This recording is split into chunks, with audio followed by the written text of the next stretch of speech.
regarding the reference book. Now, last class के अंदर मैंने आपके क्लासरूम पर कुछ एक्स्ट्रा नोट्स भी अपलोड किए हुए थे, शायद आपको देखने का मौका मिला हो, तो मैं क्विकली जरा उनको रेफर कर लूं. सो एक बेटा मैंने आपको प्रीफिक्सेस दिए हुए थे, तो इट इज एक्सपेक्टेड कि ये प्रीफिक्सेस आपको लर्न होने चाहिए. तो जब भी टाइम मिले आप प्रीफिक्सेस को लर्न कर लीजिएगा. तो they have already been uploaded. Last week में किसी दिन मैंने गूगल क्लासरूम पर अपलोड कर दिए थे, आई डोंट क्वाइट रिमेंबर कौन से दिन. तो ये प्रीफिक्सेस आपको याद होने चाहिए. ठीक है. So pico, nano, micro, milli, so on and so forth. अच्छा, नेक्स्ट चीज, मैंने आपके क्लासरूम के ऊपर एक एस्टिमेशन की शीट को भी अपलोड किया था. तो जिन लोगों को मौका मिला हो एस्टिमेशन शीट को रिव्यू करने का, this was the sheet that was uploaded. तो यार, even this sheet, all the numbers are expected कि ये भी आपको लर्न होने चाहिए, because we are going to be using these numbers throughout AS level. तो ये सारे एस्टिमेट्स आपको याद होने चाहिए. एग्जाम्स में काफी फ्रीक्वेंटली ये एस्टिमेट्स पूछते हैं, तो जब भी टाइम मिले, ये अराउंड 2 डजन के आसपास हैं, तो यार ये वाले लर्न करने का काम कर लीजिएगा. तो ये भी मैंने शीट अपलोड कर दी थी. 2 चीजें हो गई. सॉरी यार. तीसरी चीज ये है कि आज वाली क्लास में थोड़े से क्वेश्चंस कराने. सो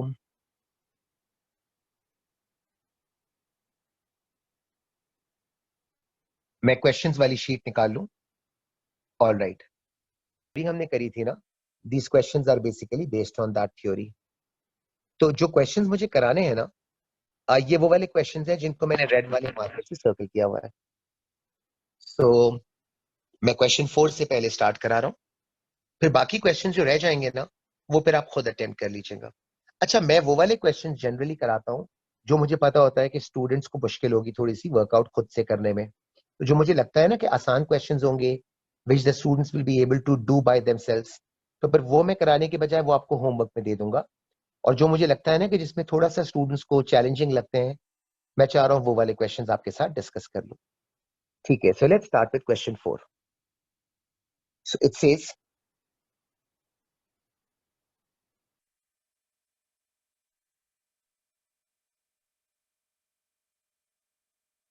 एक सेकंड दीजिएगा मुझे, मैं मार्कस की निब देख लूं. ठीक है. सो क्वेश्चन 4 में थे, the momentum of an object of mass m is denoted by the symbol of p, where p is equal to mass multiplied by velocity. Which quantities will have the same base units as p square upon m? So the question is asking you कि यार अगर आप p square upon m को simplify करोगे तो आपके जो base units आएंगे वो कौन सी वाली क्वांटिटी के साथ मैच करेंगे. ठीक है, जरा वर्किंग करके देख लेते हैं. सो बेटा मैं p को रिप्लेस कर देता हूं bye the term mass into velocity.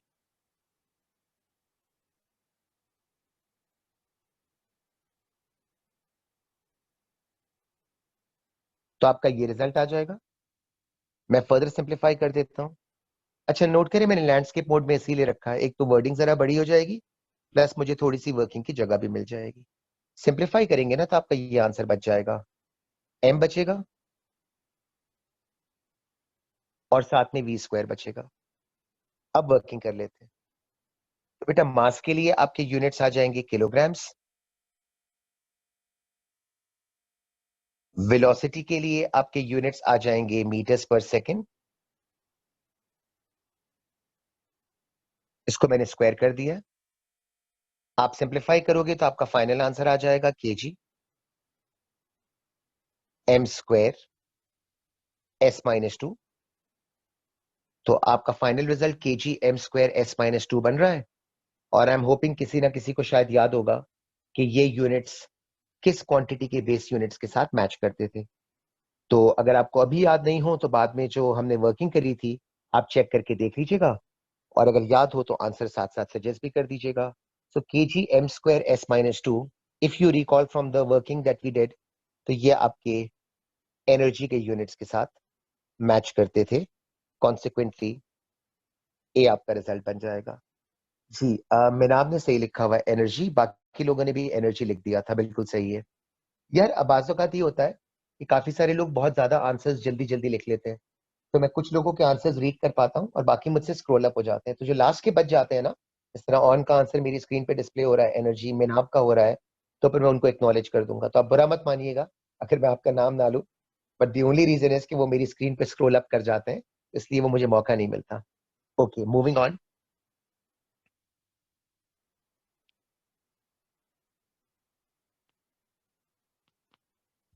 Next मुझे क्वेश्चन 9 और क्वेश्चन 10 कराना है, सो वो दोनों देख लीजिए। ऑल राइट, नाइन्थ के अंदर गिवन है which of the following definition is correct.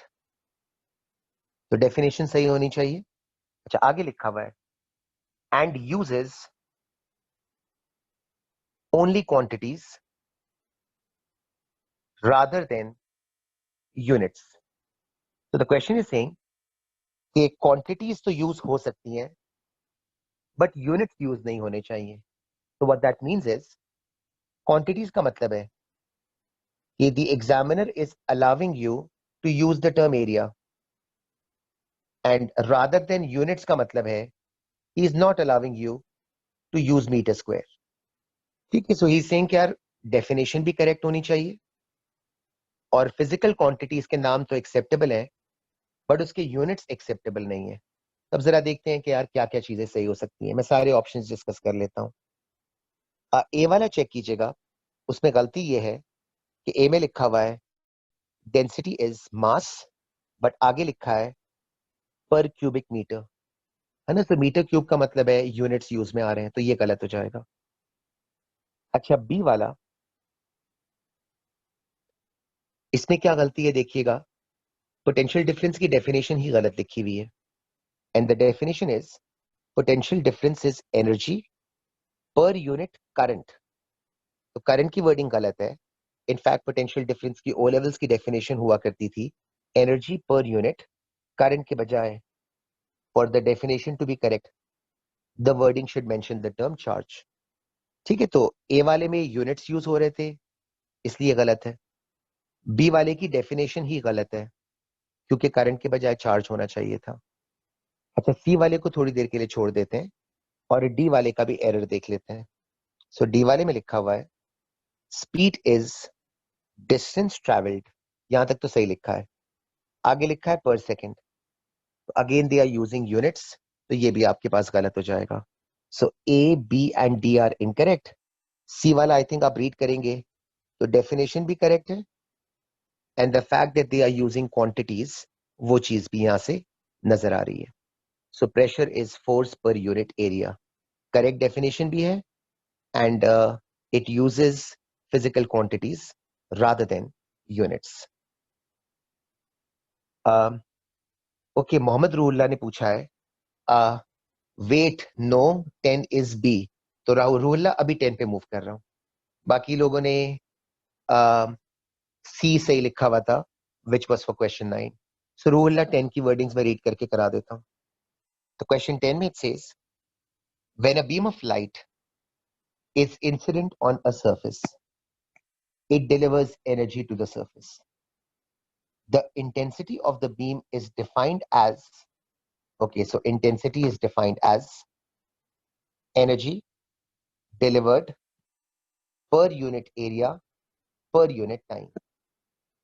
So your definition given है for intensity, that is energy delivered per unit area per unit time. So based on the definition, intensity is given as energy delivered per unit area per unit time. मैंने पहले symbols की form में इसका formula लिख दिया है। तेमिया ने answer D दिया है, चेक कर लेते हैं। अब यार पहले आपको एनर्जी के यूनिट्स याद होने चाहिए, सो आई एम होपिंग कि एनर्जी के यूनिट शायद सबको तो याद नहीं होंगे, तो मैं साथ साथ लिखता जा रहा हूँ और जिनको याद हो तो वेल एंड गुड, और अगर किसी को याद नहीं हो तो जरा वर्किंग को फॉलो कर लीजिएगा और कोशिश कीजिएगा नेक्स्ट वाली क्लासेस तक याद कर लें या what ever the cases. So energy के यूनिट से स्टार्ट कर रहा हूँ। सो यार एनर्जी के यूनिट्स हमारे पास नोट्स के अंदर जो मैंने आपको कराए थे ना वो लिख रहा हूँ, KG m square s minus 2 divided by area is meter square and time is seconds. I think अगर आप इसको फर्दर सिंप्लीफाई करोगे, सिंप्लीफाई करके आप देख लीजिएगा, तो फाइनल आंसर जो तैमिया ने कहा था ना वो वाला आ जाएगा. You will be left on with KG और एस का फाइनल पावर -3 बन जाएगा. So based on that D आपका फाइनल आंसर बन जाएगा. जी, जो अस्मा लोगों ने और उन लोगों ने बताया है. ओके, रूहुल्ला ने लिखा है I didn't see area in the question. No issues. आगे मूव कर रहा हूं.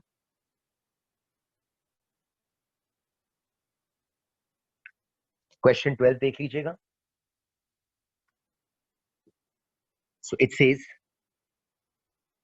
a metal sphere of radius r is dropped into a tank of water. As it sinks at a speed of v, it experiences a force F given by the formula. Formula ये given है. F force है. So F is equal to K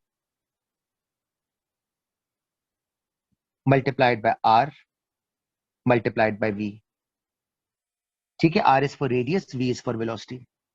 The question is asking you कि आपको K के base units निकालने हैं. Working करते जाते हैं. फोर्स के बेटा यूनिट्स आपको याद होंगे. So force will be kg ms minus 2.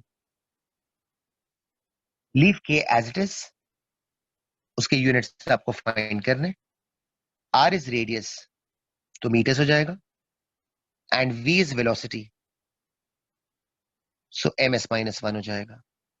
Solve आप कर लीजिएगा तो K का जो फाइनल आंसर आएगा मैं वो लिख लेता हूं. I think I be left on with kilograms. Simplify करेंगे ना कैंसिल वैंसिल करके तो m के साथ -1 आ जाएगा और फर्दर सिंप्लीफाई करेंगे तो आई बिलीव s के साथ भी -1 आ जाएगा.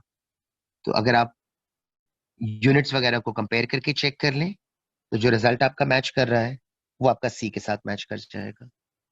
हाँ जी, ठीक है. सॉरी यार, मैं सबके आंसर्स नहीं देख रहा बिकॉज वो स्क्रीन पे बहुत सारे सी और बहुत सारे डी आ जाते हैं. हाँ जी हमजा, आपका रिजल्ट सही है. फर्दर आगे मूव कर रहा हूँ.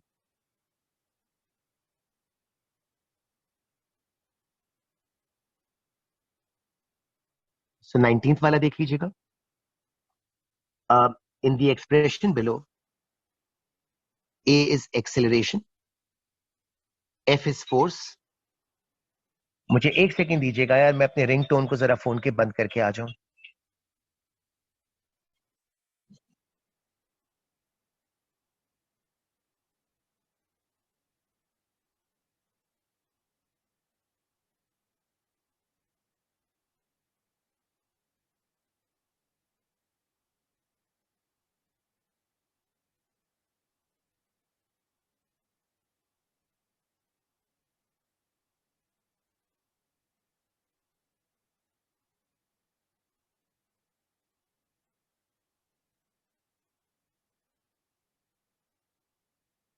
सॉरी यार. All right. So A is acceleration, F is force, M is mass, T is time, V is velocity. And the question is asking you which expression represents energy. So they're asking you यार कि कौन सा वाला result आपके energy वाले result के साथ comprehend करेगा. तो अगर आपको कोई रिजल्ट ट्राई आउट करना हो तो आप देख लीजिएगा.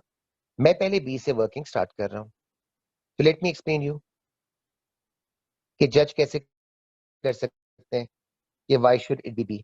बी के अंदर गिवन है force multiplied by speed into time.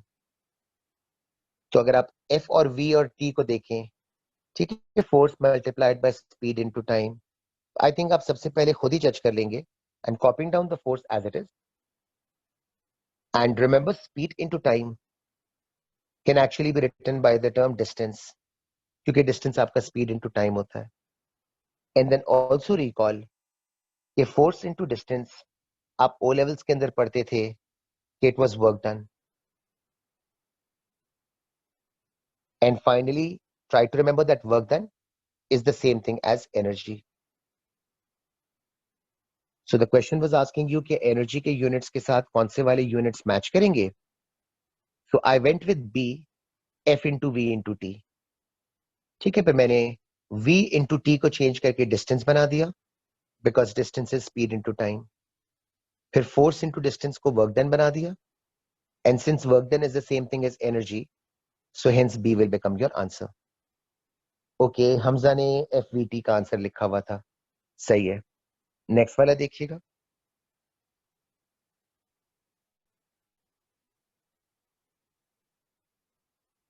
सो 21, 22 और 23 तीनों साथ साथ देख लें.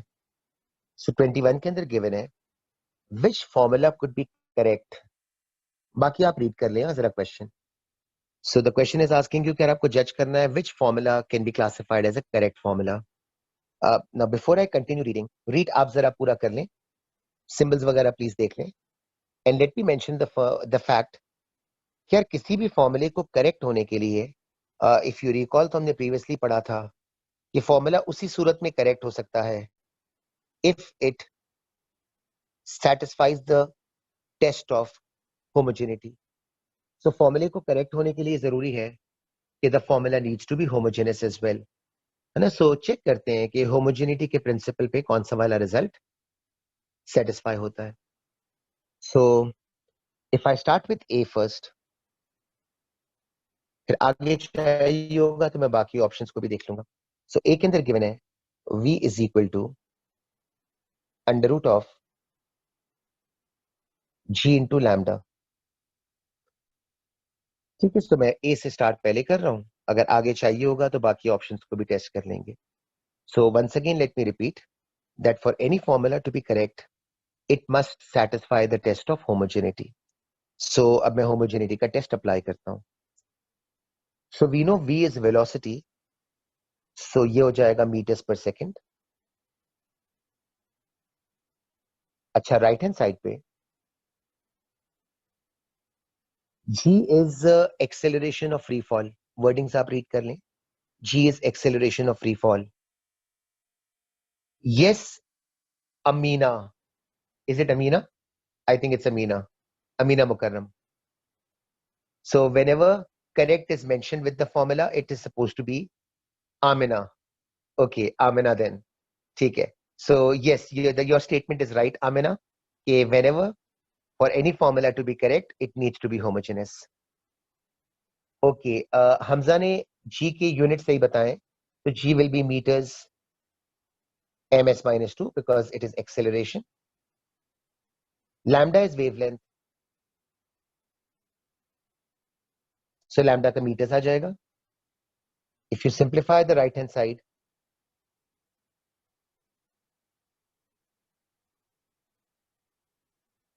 तो ये बन जाएगा. फर्दर सिंप्लीफाई करेंगे तो फाइनल आंसर ये आ जाएगा. तो आई थिंक अगर आप फाइनल आंसर को चेक करें और कंपेयर करें तो आई थिंक होमोजेनिटी की कंफर्मेशन हो जाएगी. Consequently result A, since it satisfies the test of homogeneity, therefore that needs to be the correct formula as well. हाँ जी, ए इज आंसर. तेमिया ने सही लिखा है वेवलेंथ इज मीटर्स. हमजा ने फाइनल आंसर सही दे दिया था, एक्सेलरेशन के लिए ms minus 2. All right, next वाला. A laser light emits light of wavelength 600 nanometers. अच्छा, मैंने प्रीफिक्सेस पे भी आपको शो किया था कि नैनो का मतलब -9 था. Let me just quickly show that to you.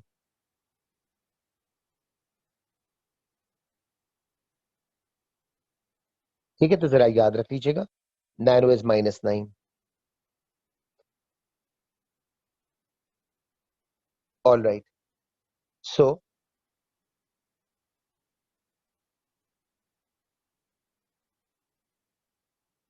ठीक है. So a laser emits light of wavelength 600 nanometers. आगे पूछा हुआ है व्हाट इज द डिस्टेंस. ये थोड़ा सा ये वैसे क्वेश्चन आसान है, बट बहुत सारे लोगों को क्वेश्चन का मतलब ही समझ नहीं आता. What is the distance expressed as number of wavelengths traveled by the light in 1 second. है ना, मैं थोड़ा पॉज कर रहा हूं 5 सेकेंड्स के लिए ताकि आप इस क्वेश्चन को पहले दिमाग में बैठा लो कि क्वेश्चन ये कह रहा है कि आपको ये बताना है कि 1 सेकेंड के अंदर लाइट कितनी नंबर ऑफ वेवलेंथ को कंप्लीट करेगी। दोबारा कह रहा हूं, the question is asking you कि इन 1 सेकेंड लाइट कितनी नंबर ऑफ वेवलेंथ को कंप्लीट करेगी। अब अगर आप ओ लेवल्स में फ्रीक्वेंसी की डेफिनेशन याद करें तो ओ लेवल्स के अंदर फ्रीक्वेंसी की डेफिनेशन हुआ करती थी number of waves formed in 1 second. Late me repeat, frequency की डेफिनेशन हुआ करती थी number of waves formed in 1 second. अब नोट करें, यहां भी यही पूछा है कि आपको बताना है कितनी number of wavelengths are going to be travelled by the light in 1 second. So although read करते हुए अजीब लग रहा है, but technically speaking, since frequency is defined as number of waves formed in 1 second, technically the question is simply asking you कि आपको frequency calculate करनी है।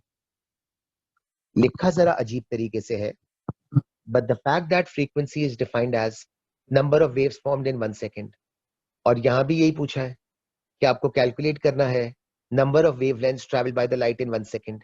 So in short आपको frequency figure out करनी है। तो O levels का formula आपको याद होगा, which was V is equal to F lambda. Apply कर लेते हैं। फ्रीक्वेंसी आपको फाइंड करनी है। मैं फ्रीक्वेंसी को ग्रीन से लिख रहा हूं।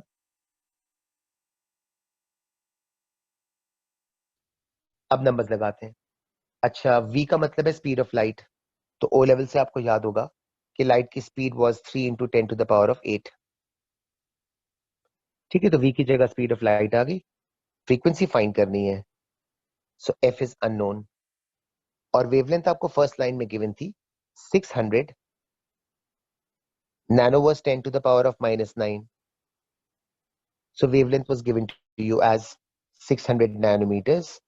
So that is 600 into 10 to the power of -9. तब applied the formula v is equal to F lambda.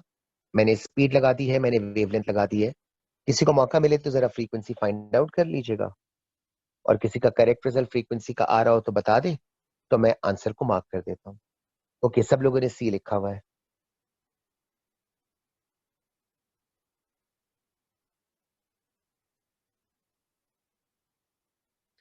ठीक है, so let me repeat. The question was asking you to find the number of wavelengths travelled by the light in 1 second. That is just another way of saying कि आपको frequency calculate करनी है, because by definition frequency is defined as number of waves formed in 1 second. So I applied the formula V is equal to F lambda. V was the speed of light. So 3 into 10 to the power of 8 O levels में पड़ी हुई थी। Frequency find करनी है। Wavelength को मैंने convert कर दिया था from nanometers into meters. That was 600 into 10 to the power of -9. Solve किया तो ये result C के साथ मैच हो गया। ठीक है, इसी के बाद 23rd वाला देखिएगा। So 23rd के अंदर it says at temperature close to 0 Kelvin the specific heat capacity C, so C is specific heat capacity, is given by the formula C is equal to BT cube. So formula ये given है।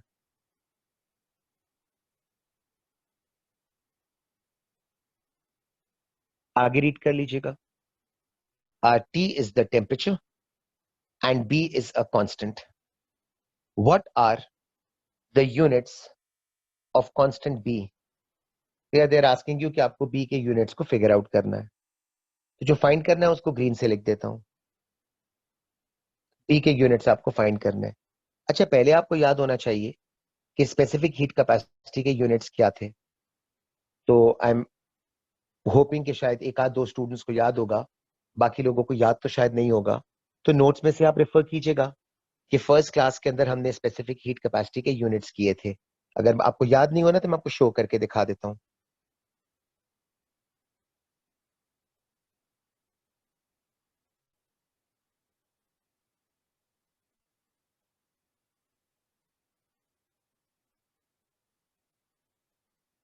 ठीक है, अभी तो मैंने मेहनत करी, बल्कि मैंने क्या मेहनत करी, बस सिर्फ स्क्रीन पे था पिछला वाला रिजल्ट अवेलेबल, तो मैंने फौरन से आपको शो कर दिया, बट आई एम एक्सपेक्टिंग कि आपको रिजल्ट याद होना चाहिए।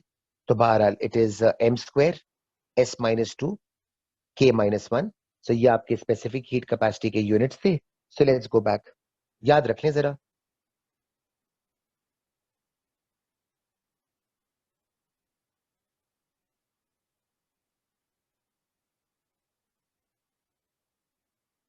M two S minus two kelvin minus one. हाँ, काफी लोगों ने सही लिखा हुआ था, हमजा वगैरह ने और मिनाब वगैरह ने भी सही लिखा हुआ था, और इन लोगों ने आई थिंक आंसर भी निकाल लिया है। टेम्परेचर की जगह केल्विन आ जाएगा और क्यूब आ जाएगा। तो यार यहाँ से बी का आंसर आ जाएगा। सो आई थिंक मेरा फाइनल आंसर बन रहा है M square S minus two K, I think minus four हो जाएगा। कौन सा मैच कर रहा है? आई थिंक बी वाला। हाँ जी, इट्स बी।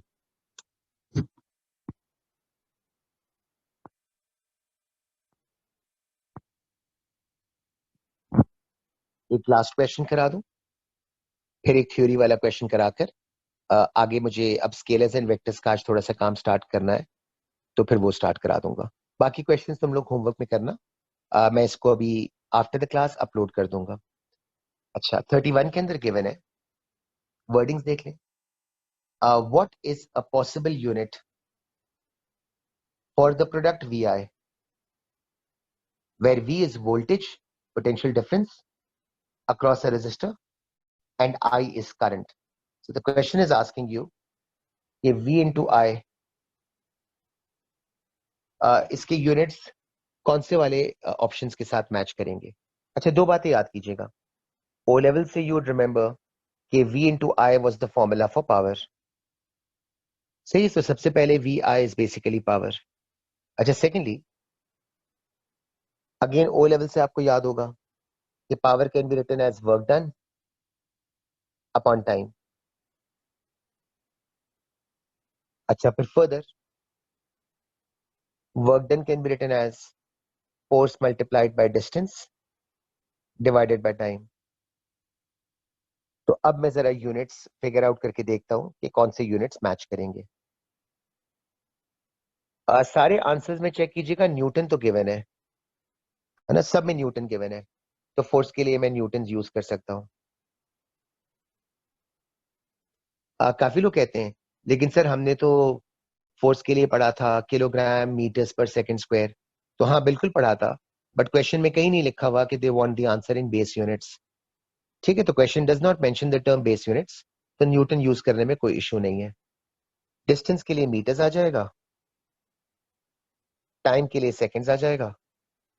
सिंप्लीफाई आप कर लीजिएगा, तो आपका फाइनल वाला answer newton meters S minus one आ जाएगा। I think this is matching with option number D.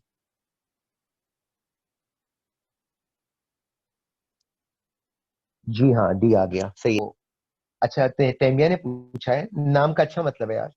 आप, sir we do not have to simplify the SI base units and then find the answer.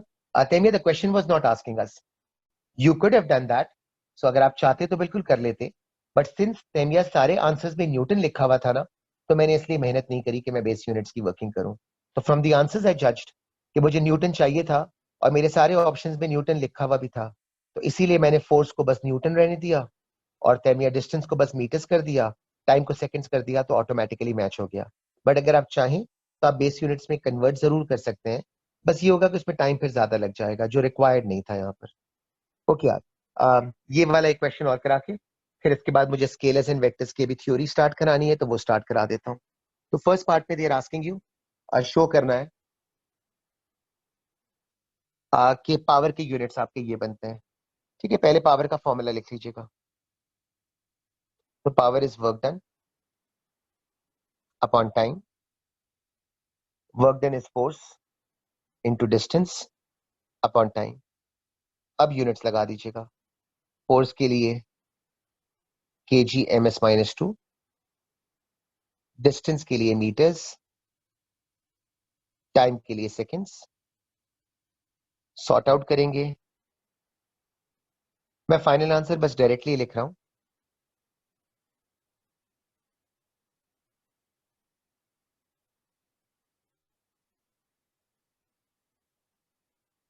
ठीक है, जरा check कर लीजिएगा। Rule तुमने सही लिखा हुआ है। सो पावर के यूनिट चाहिए थे, वो आपके वर्कआउट होकर आ गए। अच्छा, अब नेक्स्ट पार्ट देख लीजिएगा। I need this answer, power का answer I need it in a while. So कहां पर यूज करना है वो जरा देख लेते हैं। नेक्स्ट पार्ट में इट सेज, तब तक आप रीड कर लो अगला वाला पार्ट, अगला वाला part.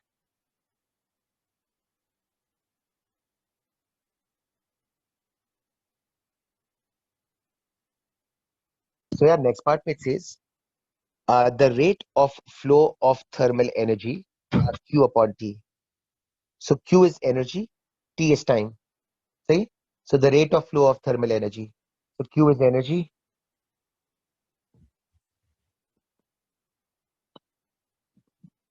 T is time. So Q upon T will become rate of flow of thermal energy. Is given by the formula. Symbols आप देख लें। A area है, T temperature है।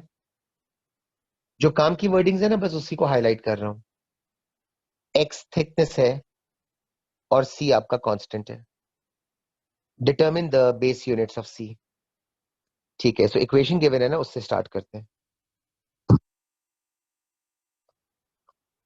So it's Q upon T. T find करना है, इसको green से लिख रहा हूं। A for area, T for temperature, X for thickness. Okay, सबसे पहली चीज रिकॉग्नाइज कीजिएगा कि if Q upon T is energy upon time, then I'm sure you would agree I can replace energy upon time by the term power. You might ask me कि sir power लिखने का क्या फायदा है? तो I think और कोई फायदा हो या नहीं हो, if energy upon time is power, तो कम से कम मेरे लिखने का ये फायदा है कि मैं थोड़ा सा अगर स्क्रॉल अप करूं तो मैंने प्रीवियस पार्ट के अंदर पावर के यूनिट्स कैलकुलेट किए थे। तो और कोई फायदा हो या नहीं, कम से कम पावर लिखने का ये फायदा डेफिनेटली है कि मेरे पास पावर के यूनिट्स अवेलेबल हैं। अब आगे वर्किंग कर लेते हैं।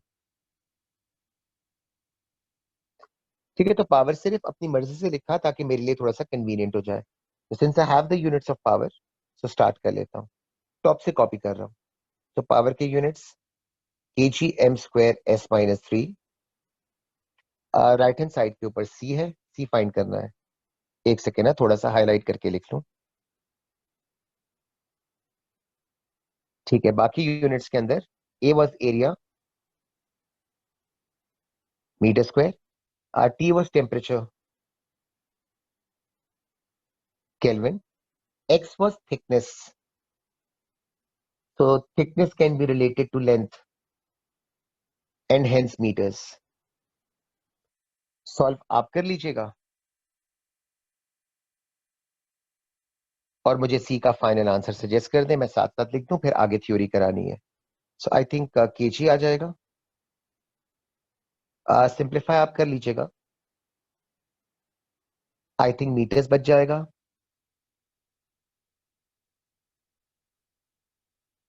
एस माइनस 3 आ जाएगा। आप लोग थोड़ा सा मैथमेटिकल सिंप्लीफिकेशन प्लीज खुद कर लीजिएगा। और साथ में केल्विन आ जाएगा। ठीक है, तो जरा चेक कर लीजिएगा। किलोग्राम आ गया, सिंप्लीफाई करेंगे तो मीटर्स बचेगा, एस माइनस 3 बचेगा और केल्विन के साथ के माइनस 1 आ जाएगा।